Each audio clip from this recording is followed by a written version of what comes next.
खोखर साहब पेज है। ਤੁਸੀਂ ਫਰਜ਼ ਖੋਖਰ ਸਾਹਿਬ ਭੇਜਿਆ ਕਿਥੋਂ 333 ਅਸਲ ਮਸਲਾ ਇਹ ਵਾਲਾ ਹੋਣਾ ਹੈ ਕਿ ਉਧਰੋਂ ਅਸਾਂ ਦੀ ਵੀਡੀਓ ਲੱਗਣੀ ਅੱਲਾ ਨੇ ਫਜ਼ਲੋ ਕਰਮ ਨਾਲ ਤੇ ਕਸਟਮਰ ਫਿਰ ਆਣਾ ਸ਼ੁਰੂ ਹੋਣੇ ਤੇ ਮਾਲ ਖਤਮ ਹੋ ਗਏ बिल्कुल भाई साहब इसी तरह ही है। देखिए अभी कस्टमर माल खत्म होया पे माल क्यों खत्म होना पैना वे भाई साहब कस्टमर आ रहे हैं तो माल खत्म हो रहा है ना ऐसे तो नहीं माल खत्म होता। ਅਸੀਂ ਤੁਸਾਂ ਦਾ ਸ਼ੁਕਰੀਆ ਅਦਾ ਕਰਨੇ ਆ ਤੁਸੀਂ ਆਏ ਹੋ ਗੋਲਡੇ ਤੋਂ ਮਾਸ਼ਾਅੱਲਾ ਭਰਾ ਆਏ ਹੋ जी जी ਤੁਸੀਂ ਕਿੱਥੋਂ ਆਏ ਹੋ ਲੋਸਰਾ ਤੋਂ ਆਏ ਹੋ ਤੇ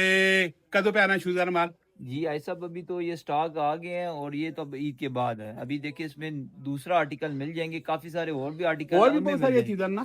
ऐसा फर्ज खोखर साहब पेज है। तुसा फर्ज खोखर साहब भेजा किथों 333 अच्छा वो किथों किन्ने से पिंडियो अच्छा की वो आखा उन्हें क्या आखा है ते जो लो डिस्काउंट दे मिलसी नहीं डिस्काउंट जी तुसा मिलसी इसमें कोई शक नहीं लेकिन इसमें मुतबादल कोई और चीज़ तो क्या कर रेट दूसरा मुनासिब बेचना रेट मुनासिब है